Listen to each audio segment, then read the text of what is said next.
So, the meeting was supposed to last 90 minutes. It lasted 26. The Canadian delegation walked into the White House expecting a trade negotiation, the kind of structured, serious, good-faith conversation that two allied nations hold when they need to solve a problem. They walked out 26 minutes later knowing that the relationship between these two countries may never recover from what just happened in that room. According to multiple sources inside the room, officials from both delegations who have provided consistent corroborating accounts of what took place, what began as standard diplomatic protocol, devolved into the most hostile confrontation between American and Canadian officials in modern history. Voices were raised, demands were made that the Canadian delegation calls unprecedented and humiliating, and one specific moment, one exchange, one sentence, one demand delivered with a contempt that sources describe as unlike anything they had witnessed in decades of international diplomacy, caused the senior Canadian official to pause, close a folder, push back a chair, and walk toward the door. Warren Buffett, who learned details of the meeting from multiple sources within hours, responded with a statement that cut through the political noise and straight to the economic core of the disaster. "You don't resolve a trade dispute by humiliating the other side in a room," Buffett said. "You don't negotiate by demanding submission. What you do is create an enemy, and America just created an enemy it cannot afford." What happened in 26 minutes inside the White House has done more damage to the U.S.-Canada relationship than decades of trade disagreements, tariff disputes, and diplomatic friction combined. Because policy disputes can be negotiated, tariff rates can be adjusted, market access terms can be restructured, personal humiliation cannot be undone. It lives in the memory of every person who was in that room and every person they tell. And what happened in the Roosevelt room of the White House will be told and retold for a very long time. When you hear what actually happened in that meeting, the words that were used, the demands that were made, and the exact moment it all fell apart, you'll understand why diplomats on both sides of the border are calling this the point of no return. Hit subscribe because this is the story the official statements aren't telling you. Let me give you the full context because this meeting didn't happen in a vacuum. It was the product of weeks of escalating tension that had brought both countries to a point where something had to give. The trade war had been grinding on for months. Tariffs and counter-tariffs had been imposed and escalated. Public rhetoric had gotten ugly. Trump publicly insulting Canadian leadership, Canada responding with increasingly blunt public statements of its own. Cross-border supply chains were fraying. Markets were volatile and bleeding.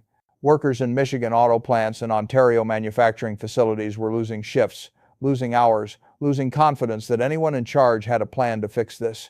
International allies, European leaders, G7 partners, NATO officials were pressing both governments publicly and privately to sit down and talk before the damage became irreversible.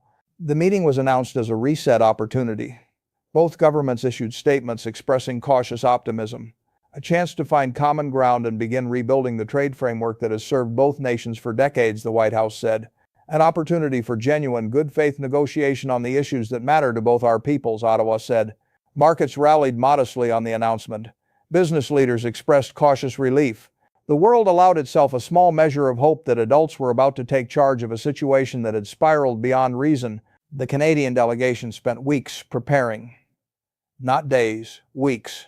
A team of senior trade negotiators, economic advisors, and policy specialists assembled the most comprehensive bilateral trade proposal Canada had ever produced. It ran to hundreds of pages. It contained specific concessions on agricultural market access, areas where Canada knew the United States had legitimate grievances and where Ottawa was genuinely prepared to give ground. It contained detailed frameworks for energy trade reform, manufacturing integration, and cross-border investment that were designed to give both sides tangible wins. It included economic modeling showing in precise dollar terms the mutual benefits of de-escalation. The entire proposal was constructed with one strategic priority above all others: give the American side enough concrete policy victories that Trump could stand in front of cameras after the meeting and call it a win. Give him the substance of a victory so he doesn't need the theater of domination. The Canadian team understood who they were dealing with. They designed their approach around that understanding. They were trying to make it easy for Trump to say yes. The delegation was led by Canada's most senior trade official, accompanied by economists, legal advisors, and the Prime Minister's most trusted policy staff. They brought physical binders, organized, tabbed, color-coded. They brought data on laptops with presentation-ready slides for every scenario. They brought 14 separate compromise frameworks covering every major point of contention. They arrived in Washington the evening before to do final preparation at the Canadian Embassy, reviewing every possible negotiating pathway until after midnight. They walked into the White House the next morning carrying something that cannot be manufactured, cannot be faked, and cannot be replaced once it's broken. Genuine good faith. Trump's preparation, according to sources familiar with the American side, was different. He did not review the Canadian proposals in advance. They had been transmitted to the White House through diplomatic channels 4 days before the meeting. He did not hold a substantive preparatory session with his own trade team about what a realistic, achievable agreement might look like or what America's genuine priorities should be. What he held the morning of the meeting was a 30-minute session with senior communications advisors focused not on trade policy, but on messaging strategy, specifically how to ensure the meeting projected American strength and how to ensure that any coverage looked like a win for the administration regardless of what actually happened in the room. One source familiar with the prep session described the approach as, "It was never about getting a deal, it was about getting a clip." The meeting took place in the Roosevelt Room of the White House, a rectangular conference room directly adjacent to the Oval Office, with a long mahogany table that seats roughly 20 portraits of Theodore and Franklin Roosevelt hanging on opposite walls, and the kind of deliberate formality that is supposed to remind every person who sits in those chairs that serious, consequential business happens in this space. The Canadian delegation was seated along one side of the table, the American delegation along the other. Flags behind each side, the stars and stripes and the maple leaf, positioned together the way they have been positioned in thousands of diplomatic meetings over 75 years of alliance. Water glasses set at each place untouched, notebooks open, pens ready. The room arranged with the careful precision of people who understand that the physical setting of a negotiation matters because it communicates respect, seriousness, and the shared belief that what is about to happen in this room is important. Everything in the Roosevelt Room was arranged for diplomacy. Everything was positioned for a serious conversation between partners who needed to solve a problem. That is not what happened. The meeting began the way these things always begin. The press pool was admitted for the opening minutes. Cameras, microphones, the standard diplomatic theater. Trump welcomed the Canadian delegation with brief public remarks. He expressed hope for a tremendous deal, a very big, very beautiful deal that's going to be great for both countries. The Canadian leader responded with measured diplomatic language about shared interests, mutual respect, and the importance of the relationship between our two nations. Handshakes, photographs, the practiced choreography of international diplomacy, performed for the cameras with professional smiles on both sides. The press pool was ushered out. The heavy door of the Roosevelt Room closed, and according to every source who was present, the atmosphere in the room changed immediately, physically, palpably, like the temperature dropping 10 degrees in a single moment. The Canadian delegation began presenting their proposal. The lead trade negotiator, a career diplomat with more than 20 years of experience in international trade, walked through the framework methodically, starting with the areas of greatest American concern: agricultural market access, energy pricing structures, manufacturing sector protections. The presentation was detailed, professional, and designed to demonstrate that Canada had listened to American grievances and was prepared to address them with genuine concessions. It was exactly the kind of substantive, good faith opening that is supposed to set the tone for productive negotiation. Within 3 minutes, Trump began showing signs of disengagement. He leaned back in his chair. He glanced at his watch, not subtly, not discreetly, but with the deliberate visibility of someone who wants the other side to see him checking the time. He picked up his phone and looked at the screen while the Canadian negotiator was mid-sentence. When the negotiator paused to reference a specific data point, Trump interrupted to ask an unrelated question about Canadian dairy subsidies, a legitimate trade issue but one that was not on the agenda, was not part of the Canadian proposal, and was delivered in a tone that communicated not curiosity but impatience. The interruption forced the Canadian side to stop their prepared presentation and address a tangent. It was the first fracture, and it was deliberate. Then Trump took control of the conversation. Rather than responding to any specific element of the Canadian proposal, he launched into a monologue. Sources describe it as lasting approximately 8 minutes, uninterrupted, wide-ranging, and increasingly disconnected from the substance of the meeting.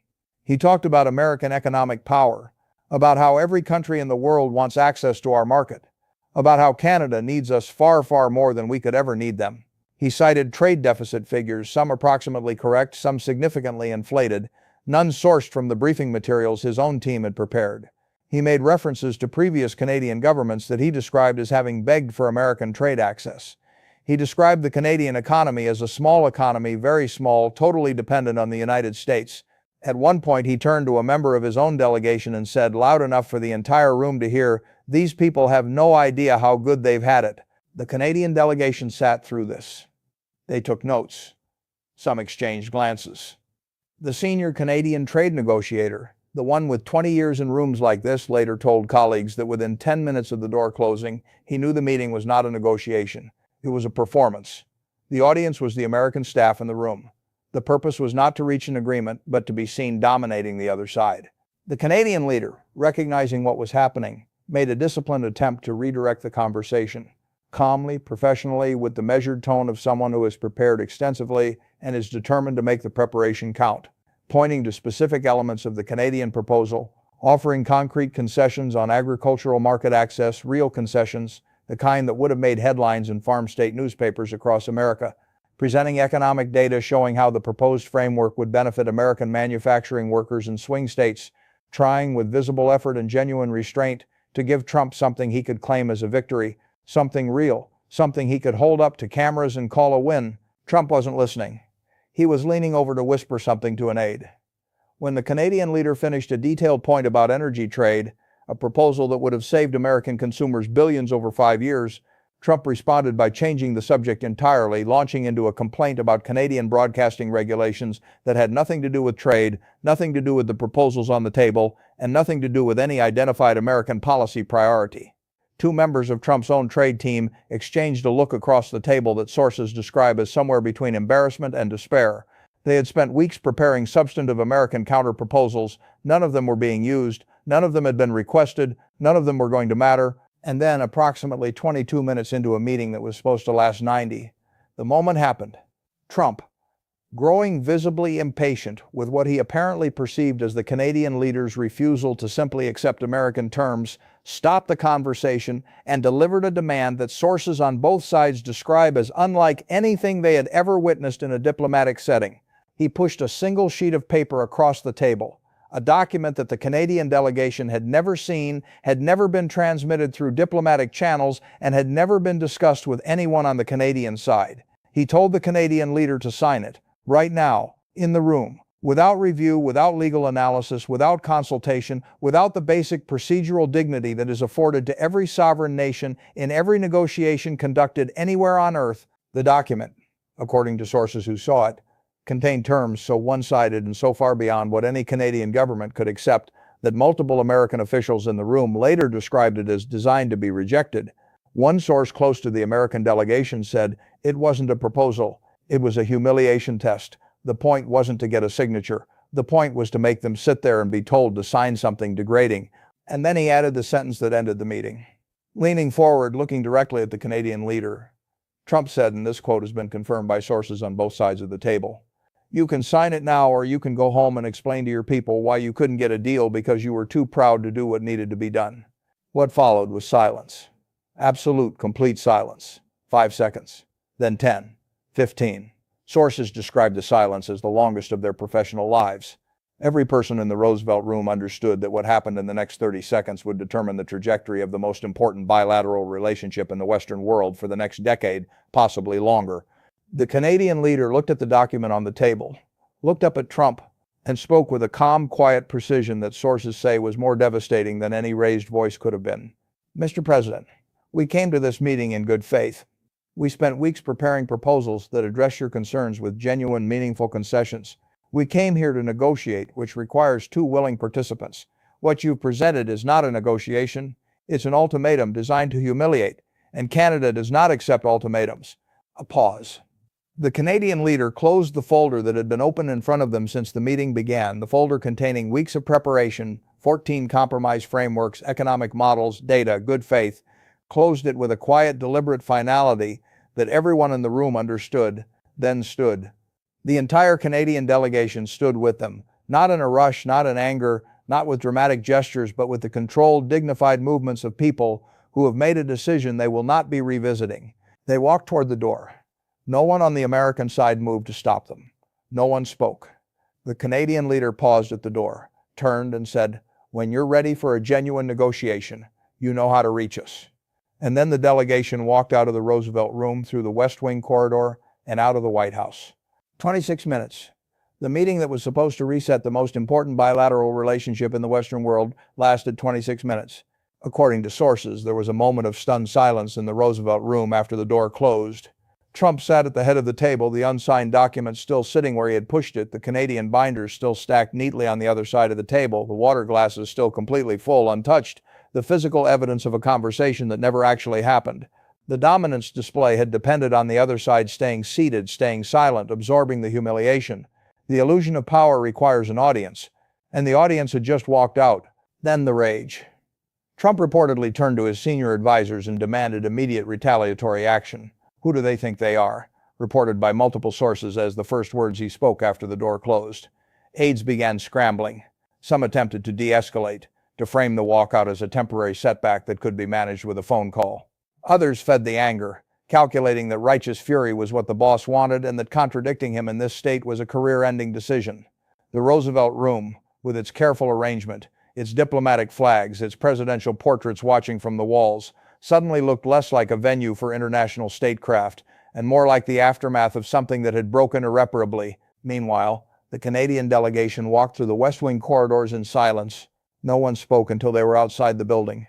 Aides on the Canadian side began making phone calls before the motorcade reached the end of the White House driveway. The Canadian leader made one call from the back seat of the car on the way to Joint Base Andrews for the flight home, a call to the Canadian ambassador in Washington. The message, relayed by sources familiar with the conversation, was 7 words: "It's done. Begin the contingency plan." And within hours, Warren Buffett made the call that translated the diplomatic catastrophe into the economic language the world understands. Buffett's statement was built around a single devastating principle. "You don't resolve a trade dispute by humiliating the other side in a room," he said. "You don't negotiate by demanding submission. You don't push an unsigned document across a table and tell a sovereign nation to sign it without reading it. What you do when you conduct a meeting that way is you create an enemy, and America just created an enemy it cannot afford to have." Buffett went further, drawing on 6 decades of deal-making experience. "In 60 years of doing business, of making deals, of sitting across tables from people I needed something from, I have never once gotten a better outcome by insulting the person across from me. Not once. You can be tough, you can be firm, you can drive a very hard bargain and still leave the other side feeling they were treated with basic human respect. But the moment you humiliate someone, the moment you make them feel small, make them feel subordinate, make them feel that you don't regard them as worthy of the courtesy you would show a stranger, you've lost them. Not for the meeting, forever.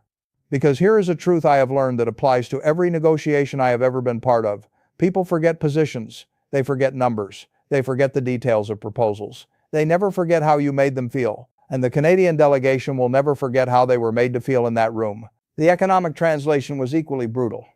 Canada walked into that meeting ready to give the United States real, genuine, significant concessions: agricultural market access, energy pricing terms, manufacturing frameworks that would have been wins, real, measurable, tangible wins for American workers and American businesses and American farmers. The proposals were on the table. The concessions were prepared. The deals were there to be made. And instead of taking the win, instead of walking out of that room with concessions that would have helped real Americans, the American side demanded total surrender. And now they have neither the concessions nor the relationship. They have nothing. They have less than nothing, because the relationship is now worse than it was before the meeting happened. Buffett connected it directly to Berkshire Hathaway's exposure. Markets, which had rallied on the hope of a deal, crashed on the news of the meeting's collapse, and crashed worse than the pre-meeting baseline, because hope had been created and then destroyed, which is more damaging to market confidence than if the meeting had never been scheduled at all. "I lost more money today than I would have lost if this meeting had never happened," Buffett said. The hope itself became a weapon. People positioned for a deal. The deal didn't just fail, it exploded.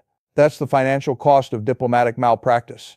And then Buffett delivered the verdict that will define this meeting and every account written about it for the next 50 years. There's a word for what happened in that room: malpractice. Diplomatic malpractice. You had a willing partner sitting across the table, prepared to make real concessions, prepared to give you wins that you could take to your voters and your markets and your factory workers, and you blew it up. Because the process of actual negotiation, the listening, the give and take, the compromise, the work of building something both sides can live with, was less satisfying to one person's ego than the performance of dominance. That is the most expensive ego trip in the history of American trade policy, and American workers will be paying for it for years. The aftermath unfolded with the grim inevitability of a disaster whose consequences were visible to everyone except the person who caused it. Hours after the meeting, Both sides held press events that could not have been more different. The Canadian side held a brief, measured press conference at the Canadian Embassy. Factual, restrained, more in sorrow than in anger. We traveled to Washington in good faith, carrying detailed proposals and meaningful concessions that addressed American concerns directly. The meeting did not proceed on the basis of mutual respect and genuine negotiation that we expected and that the situation required. We remain open to real dialogue whenever the United States is ready to engage in it, but we will not accept ultimatums and we will not participate in theater. Trump's response came via Truth Social. Multiple posts claiming the meeting had been very productive and that Canada had walked out because they know they're losing badly and couldn't handle the truth about how much they've been ripping off the American people. The disconnect between the two accounts, one a measured acknowledgement of failure, the other a fantasy of victory, told the world everything it needed to know about what had actually happened in that room. Diplomats don't walk out of productive meetings. Countries don't activate contingency plans after successful negotiations. Within 24 hours, detailed accounts of the meeting began appearing in major outlets on both sides of the border. The leaks were devastating, and they came not only from the Canadian side but from American officials who were in the room. Anonymous quotes from members of Trump's own delegation. It was supposed to be a reset. He turned it into a hostage situation. The Canadians had real proposals, serious proposals. He never looked at a single page. I've been in trade negotiations for 15 years. I have never been more embarrassed to be in a room. The leaks confirmed, from American mouths, the narrative of malpractice. Markets responded to the combined impact of the failed meeting, the dueling accounts, and the leaked details with something approaching despondency. The Dow dropped sharply. Cross-border industrial stocks cratered. Energy companies with Canadian supply chain dependencies lost billions in combined market capitalization. Business leaders who had paused their contingency planning in hope of a deal reactivated it with urgency. Supply chain restructuring that had been tentative became aggressive. Investment in Canadian alternative infrastructure, Pacific pipelines, Atlantic port capacity, trade diversification agreements with the EU and Asia received an enormous boost. The failed meeting didn't just fail to fix things, it accelerated the divorce. Companies and investors concluded that if the United States couldn't negotiate with Canada, its most aligned, most sympathetic, most willing partner on earth, then no deal was coming. And they began making permanent decisions based on that conclusion. The international signal was equally devastating. European allies expressed a dismay that bordered on despair. If the United States couldn't hold a productive 90-minute meeting with Canada, the most pro-American, most diplomatically patient, most economically integrated partner Washington has, how could any country on earth expect to negotiate with this administration on anything of substance? NATO officials privately questioned whether the alliance's most powerful member was still capable of the basic diplomatic competence required to maintain alliances that millions of people depend on for their security. Germany's foreign ministry issued a statement calling for restraint and a return to constructive dialogue. Diplomatic language that everyone understood meant, "We cannot believe what we just watched happen." Japan and South Korea, both facing their own complex trade relationships with Washington, quietly instructed their diplomatic teams to study the Roosevelt Room meeting as a case study in what to prepare for.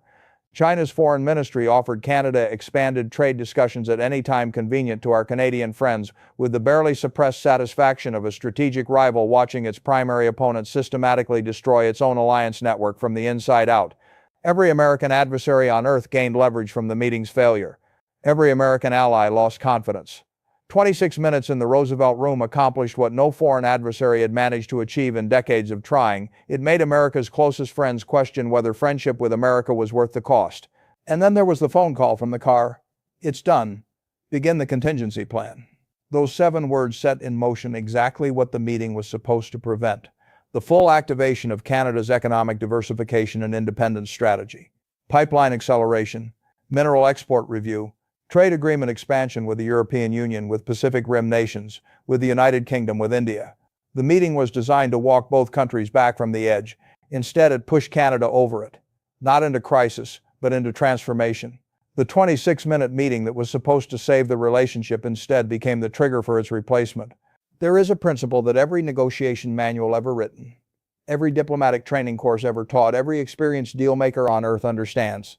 The goal of any meeting is to leave the other side feeling they were heard, respected, and treated as an equal, even when the substance is difficult and the terms are hard.